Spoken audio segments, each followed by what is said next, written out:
Bismillahirrahmanirrahim. Assalamualaikum warahmatullahi wabarakatuh. Alhamdulillah, alhamdulillah, alhamdulillahirabbil alamin. Wa bihi nasta'in wa ala umuri dunya waddin. Wassalatu wassalamu ala asrofil anbiya wal mursalin wa ala alihi wa sahbihi ajmain amma ba'du. Pertama-tama dan yang paling utama, marilah kita panjatkan puji dan syukur kita kehadirat Allah Subhanahu wa taala yang telah melimpahkan kepada kita semua kesehatan. Salawat serta salam semoga tercurah limpah kepada junjungan kita yakni Nabi Muhammad SAW. Tak lupa saya juga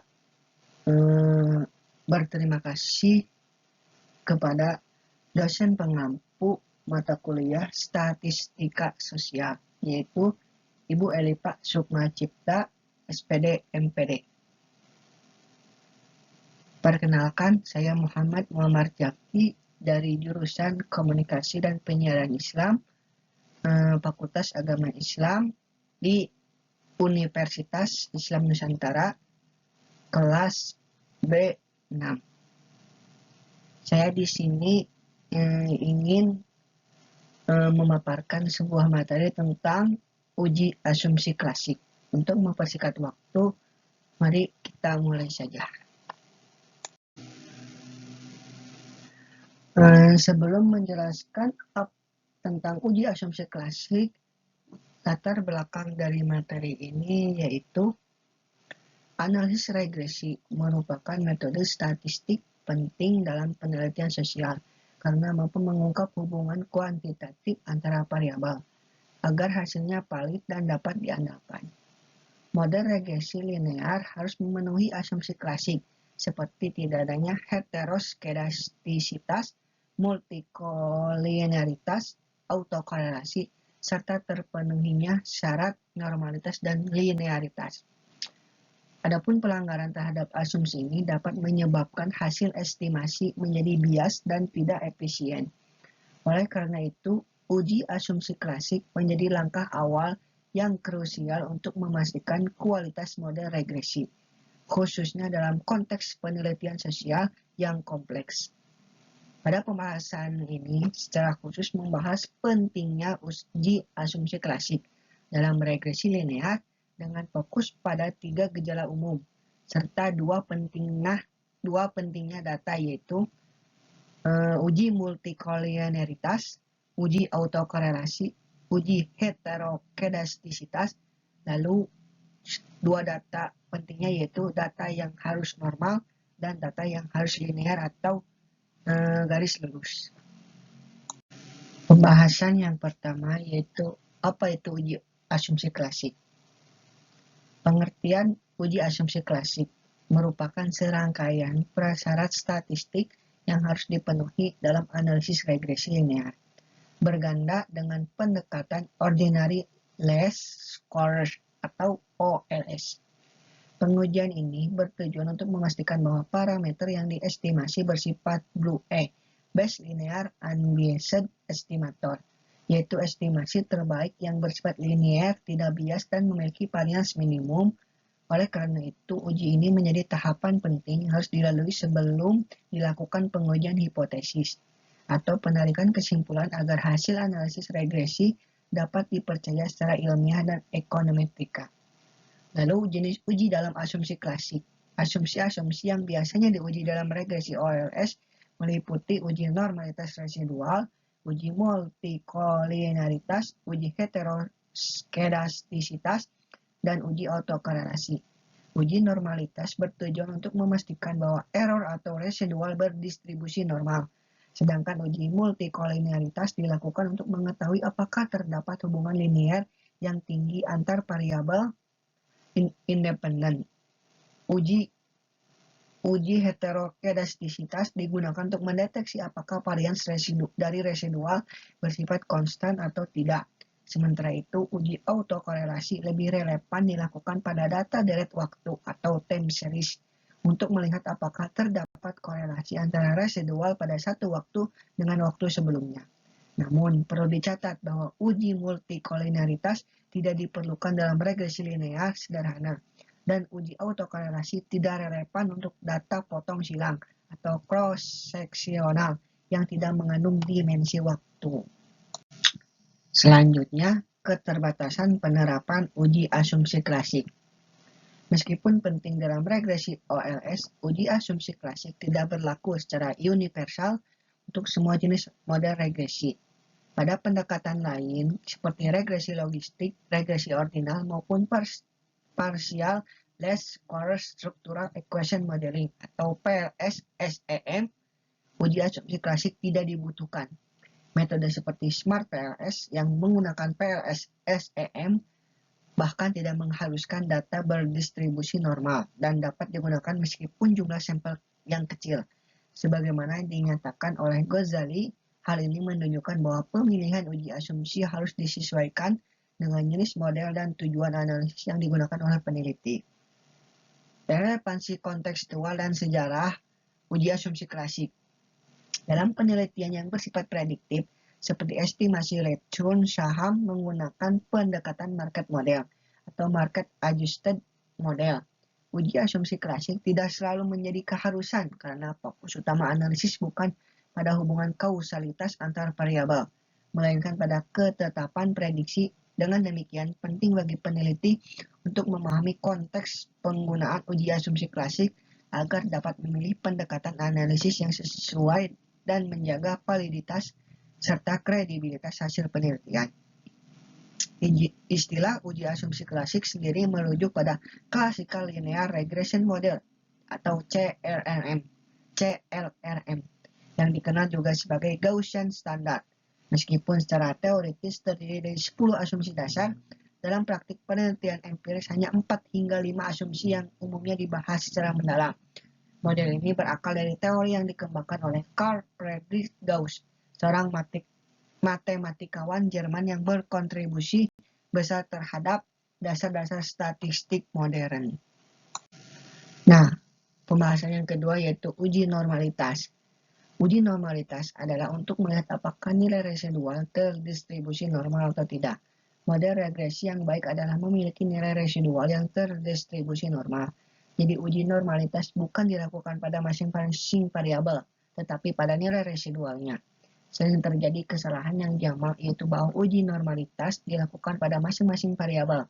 Hal ini tidak dilarang, tetapi model regresi memerlukan normalitas pada nilai residualnya, bukan pada masing-masing variabel penelitian. Adapun bisa pengertian normal secara sederhana ialah dapat dianalogikan dengan sebuah kelas. Dalam kelas, siswa yang bodoh sekali dan pandai sekali jumlahnya hanya sedikit dan sebagian besar berada pada kategori sedang atau rata-rata. Jika kelas tersebut bodoh semua maka tidak normal atau bisa disebut sekolah luar biasa. Dan sebaliknya, jika suatu kelas banyak yang pandai, maka kelas tersebut tidak normal atau merupakan kelas unggulan. Pengamatan data yang normal akan memberikan nilai ekstrim rendah dan ekstrim tinggi yang sedikit dan kebanyakan mengumpul di tengah-tengahnya. Demikian juga nilai rata-rata, modus, dan median yang relatif dekat. Uji normalitas juga dapat dilakukan dengan uji histogram, uji normal Peplot, uji chi-square, Cones, dan kurtosis atau uji Kolmogorov-Smirnov. Tidak ada metode yang paling baik atau paling tepat. Tipsnya adalah bahwa pengujian dengan metode grafik yang sering menimbulkan perbedaan persepsi di antara beberapa pengamat, sehingga penggunaan uji normalitas dan uji statistik bebas dari keraguan-raguan. Meskipun tidak ada jaminan bahwa pengujian dengan uji statistik lebih baik daripada pengujian dengan metode grafik. Adapun tujuan dari uji normalitas adalah untuk menilai apakah dalam model regresi variabel pengganggu atau residual menyertai distribusi normal.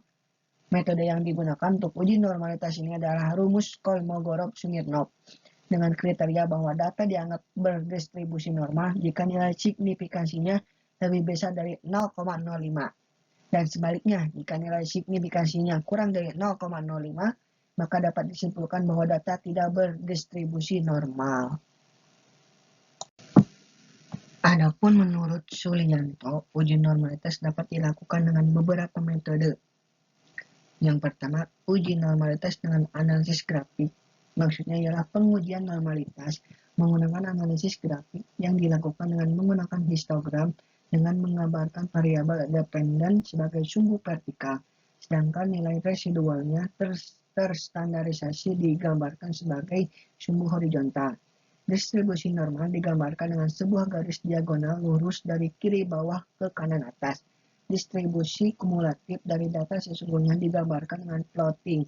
Jika data normal, maka garis yang menggambarkan data sesungguhnya akan mengikuti atau merapat ke garis diagonalnya. Yang kedua, uji normalitas dengan metode signifikasi skewness dan kurtosis. Maksudnya ialah uji normalitas yang dapat dilakukan dengan berdasarkan pada koefisien keruncingan atau kurtosis dan koefisien kemiringan atau disebut skewness. Lalu yang ketiga, uji normalitas dengan Jar-Coe-Bera atau JB test. Uji ini dilakukan dengan membandingkan statistik Jar-Coe-Bera atau JB dengan nilai X kuadrat tabel. Jika nilai Jar-Coe-Bera atau JB kurang dari X kuadrat tabel, maka nilai residualnya terstandarisasi yang dinyatakan berdistribusi normal. Lalu yang keempat, uji normalitas dengan Kolmogorov-Smirnov. Uji normalitas menggunakan uji statistik ini non-parametrik. Kolmogorov-Smirnov merupakan uji normalitas yang menggunakan fungsi distribusi kumulatif. Nilai residual terstandarisasi berdistribusi normal. Jika contohnya K hitung kurang K tabel atau nilai sig lebih alfa, maka uji ini dilakukan menggunakan langkah sebagai berikut. A. Membuat persamaan regresi. B. Mencari nilai prediksinya.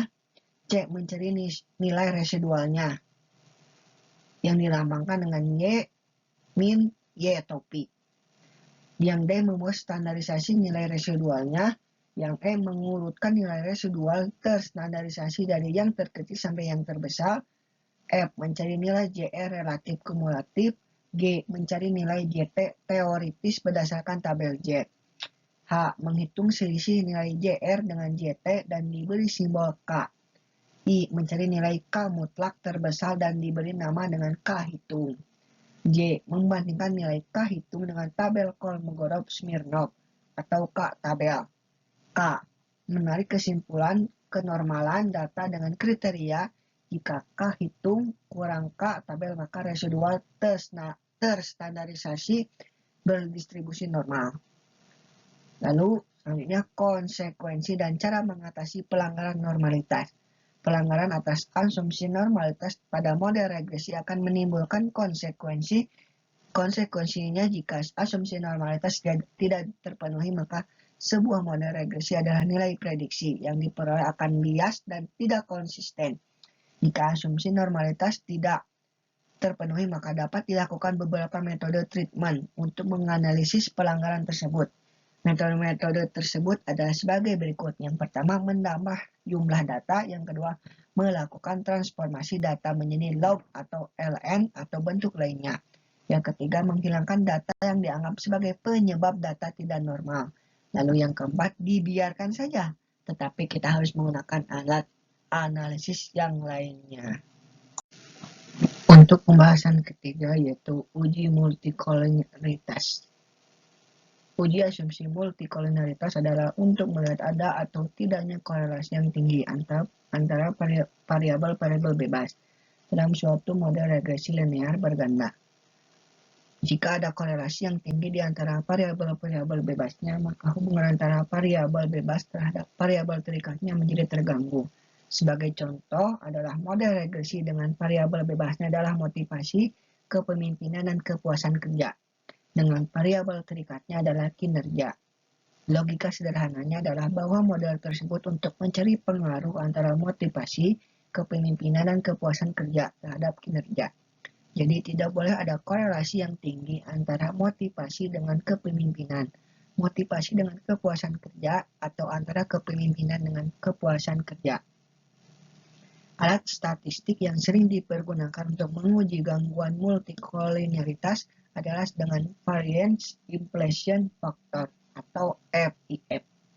korelasi Pearson antara variabel-variabel bebas atau dengan melihat Eigenvalues dan Condition Index atau CI. Beberapa alternatif cara untuk mengatasi masalah multikolinaritas adalah sebagai berikut. Yang pertama, mengganti atau mengeluarkan variabel yang mempunyai korelasi yang tinggi, menambahkan jumlah observasi, mentransformasikan data ke dalam bentuk lain, misalnya logaritma natural, akar kuadrat, atau bentuk first delta.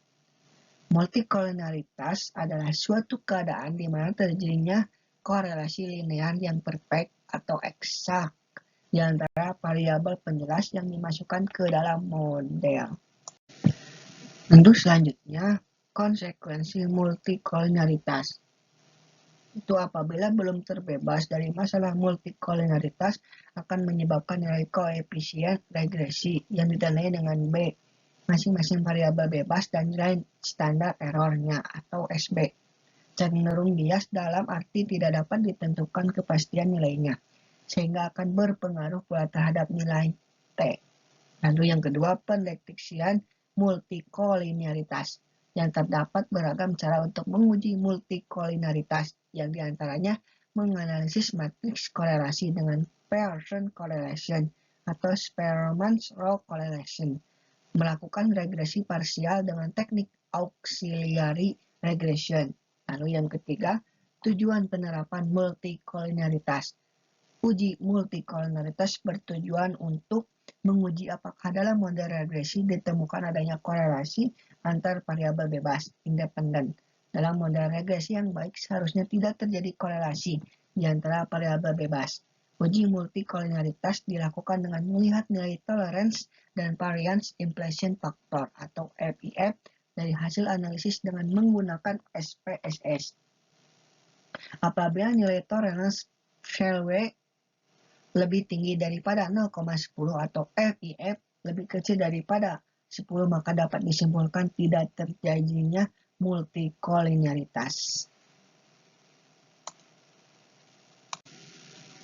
Untuk pembahasan yang keempat yaitu uji autokorelasi. Uji autokorelasi adalah untuk menentukan apakah terjadinya korelasi antara suatu periode T dengan periode sebelumnya T-1.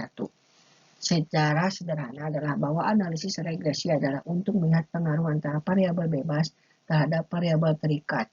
Jadi tidak boleh ada korelasi antara observasi dengan data observasi sebelumnya. Sebagai contoh adalah pengaruh antara tingkat inflasi bulanan terhadap nilai tukar rupiah terhadap dolar. Data tingkat inflasi pada bulan tertentu, katakanlah bulan Februari, akan dipengaruhi oleh tingkat inflasi bulan Januari. Berarti terdapat gangguan atau korelasi pada model tersebut. Contoh lainnya adalah pengeluaran rutin dalam suatu rumah tangga. Ketika pada bulan Januari suatu keluarga mengeluarkan belanja bulanan yang relatif tinggi, maka tanpa ada pengaruh dari apapun, pengeluaran pada bulan Februari akan rendah. Lalu uji autokorelasi diperlukan pada runtut waktu time series dan tidak relevan dengan data potong lintang atau cross section seperti kuesioner yang diukur serempak dalam penelitian pasar modal yang melibatkan periode lebih dari 1 tahun seperti di Bursa Efek Indonesia. Uji ini menjadi penting. Metode yang umum digunakan adalah antara lain Durbin Watson, Rantes, dan Lagrange multiplier untuk data lebih dari 100 observasi. Untuk metode Lagrange multiplier, penanggulangan autokorelasi dapat dilakukan dengan mentransformasi data, mengubah model ke bentuk persamaan beda umum, atau memasukkan variabel lag dari variabel terikatnya sebagai variabel bebas. Lalu sebab-sebab autokorelasi terbagi dua, yaitu interia dan manipulasi data. Apa yang maksud interia? Interia adalah data umumnya yang digunakan yang berbentuk kumulatif, bukan individual series, sehingga nilai data pada satu titik lebih besar dari data sebelumnya. Lalu yang kedua, manipulasi data. Menggunakan data tahunan menjadi 3 bulan atau triwulan dengan cara membagi 3 data data tahunan secara langsung. Lalu yang kedua, tujuan penerapan autokorelasi. Uji autokorelasi bertujuan menguji apakah dalam suatu model regresi linear ada korelasi antara kesalahan pengganggu pada periode T dengan kesalahan pada periode T1 sebelumnya. Jika terjadi korelasi, maka dinamakan ada problem autokorelasi. Model regresi yang baik adalah regresi yang bebas dari autokorelasi. Uji autokorelasi dilakukan dengan A sama dengan 5% menggunakan uji Durbin Watson atau DW.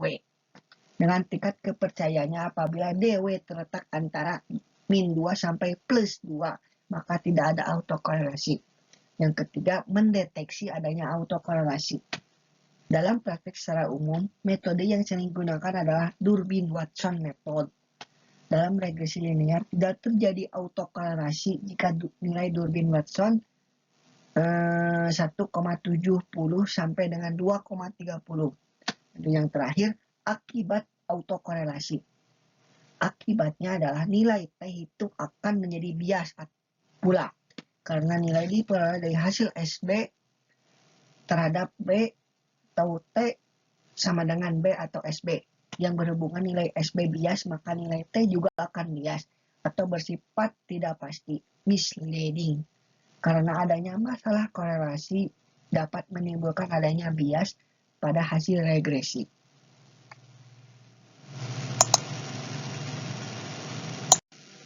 Nah, tadi sudah disebutkan metode-metode yang sering dipakai dalam uji autokorelasi. Nah, sedangkan menurut Sulianto, uji autokorelasi dapat dilakukan menggunakan beberapa metode. Yang pertama, metode Durbin-Watson atau penjelasannya ya, uji ini merupakan uji yang sangat populer dalam melakukan uji autokorelasi. Uji ini diperkenalkan oleh J. Durbin dan J.S. Watson tahun 1951 dengan menguji model empiris yang diestimasi. Lalu yang kedua, metode Lagrange multiplier atau LM-test. Masalah autokorelasi dapat diuji menggunakan metode Lagrange multiplier yang menguji tidak hanya derajat pertama first order, tetapi juga digunakan pada berbagai tingkat derajat autokorelasi. Karena hal ini, banyak peneliti yang menyatakan bahwa uji Lagrange multiplier lebih bermanfaat dibanding dengan uji Durbin-Watson apabila jumlah sampel penelitiannya di atas 100 observasi, serta memiliki derajat autokorelasi lebih dari 1. Masalah autokorelasi dapat terjadi apabila hasil menunjukkan X kuadrat hitung kurang dari X kuadrat tabel, dengan X kuadrat dihitung menggunakan rumus X kuadrat sama dengan N 1 X R kuadrat. Lalu yang ketiga, metode Birch-Goldfrey atau BG test. Uji ini merupakan uji tingkat tinggi untuk menguji masalah autokorelasi yang dikembangkan oleh Birch dan Goldfrey. Terdapat asumsi mengenai faktor pengganggu UT diturunkan dengan mengikuti path order Auger-Shift scheme. Setelah dilakukan uji autokorelasi menggunakan metode ini, hasil akan disimpan dengan menghitung nilai X kuadrat hitung dengan X kuadrat tabel. Apabila nilai X kuadrat hitung kurang X kuadrat tabel, maka dapat disimpulkan bahwa persamaan regresi tidak mengandung masalah autokorelasi. Lalu yang keempat, metode run test. Metode ini merupakan salah satu analisis non-parametrik yang dilakukan untuk menguji adanya korelasi antar residual. Apabila tidak ada korelasi antar residual, maka nilai residual dinyatakan acak atau random. Masalah autokorelasi terjadi apabila nilai probabilitas lebih 0,05 yang menunjukkan bahwa nilai residual menyebar secara acak. Adapun untuk mengatasi masalah autokorelasi terdapat beberapa hal yang dilakukan, yaitu membuat persamaan perbedaan yang digeneralisasikan, membuat atau metode perbedaan. Lalu yang metode perbedaan pertama, yang ketiga metode persamaan perbedaan yang digeneralisasikan.